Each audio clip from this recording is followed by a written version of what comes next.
My name is Audrey from TeacherAudrey123.com, and on this channel you will find videos about teaching ESL online, creating a simple life, and inspiration to keep on keeping on. Today I want to talk to you about scaffolding. Let's look up the definition for scaffolding. Scaffolding, also called scaffold or staging, is a temporary structure used to support a work crew and materials to aid in the construction, maintenance, and repair of buildings, bridges, and all other man-made structures. So you may be thinking, how is scaffolding, creating a building or repairing a building, the same thing or related to teaching our ESL online students? Well, that's a great question. It is important that we realize that we have to scaffold, provide the support, the wooden planks, the metal bars, to help our students succeed and eventually be able to take off and stand alone. If we look at buildings today, the ones that are finished and the repairs are done, they no longer have the support of the scaffolding. And so that is our goal as teachers, is to allow our students to become independent learners where they no longer need us. The good news is, though, is that our students will pretty much need us for a long time because the English language is so complicated and there's so much to learn. But I want to make sure as a teacher that I'm not just constantly giving the same support where the students aren't taking off on their own and being challenged to bigger and better ideas. I know that there's sometimes that we forget to scaffold on the little things, on pronunciation or mechanics or spelling, that we're constantly just correcting those errors without giving the students the tools to succeed. And that is where scaffolding comes in, and individualizing our teaching techniques to meet the needs of each of our students. So VIPKid in general provides this scaffolding support, and it's just naturally built into their lessons. As we talked about in our last video, the I do, we do, you do is exactly what scaffolding is. But it is important to remember that not all of our students are able to easily progress at the speed that the curriculum offers for our students to be successful.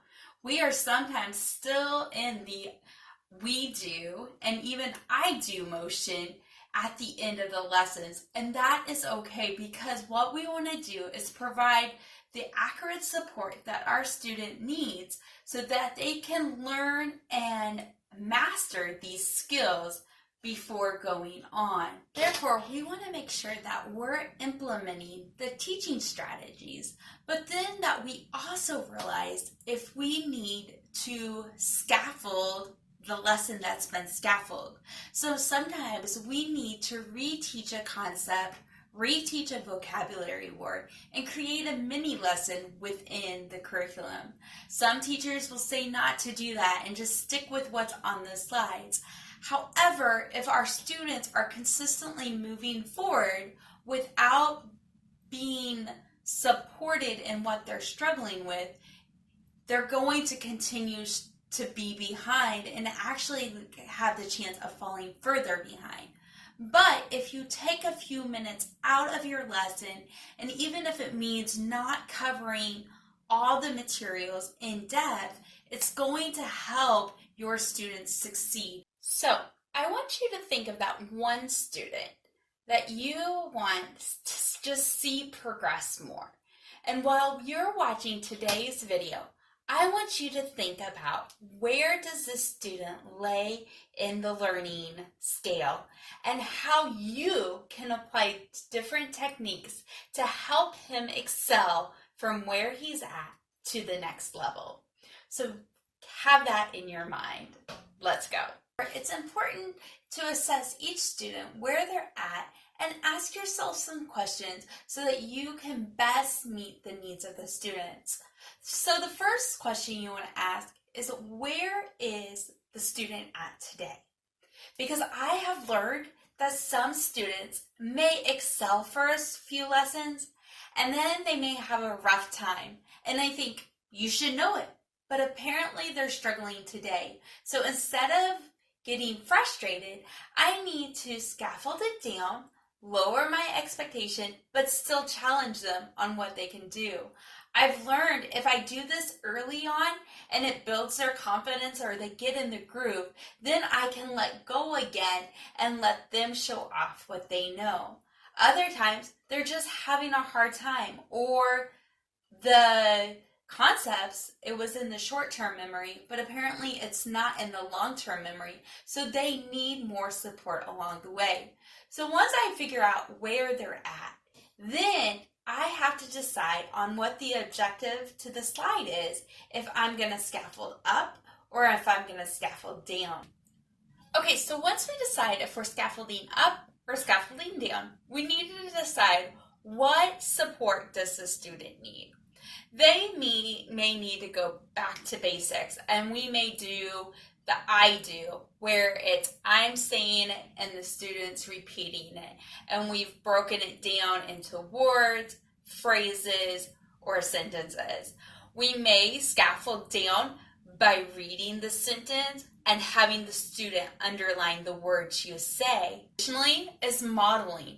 It's taking two dolls or showing them the physical things and having them practice and watch it and then them do it. It's a lot of the basic skills of the foundation.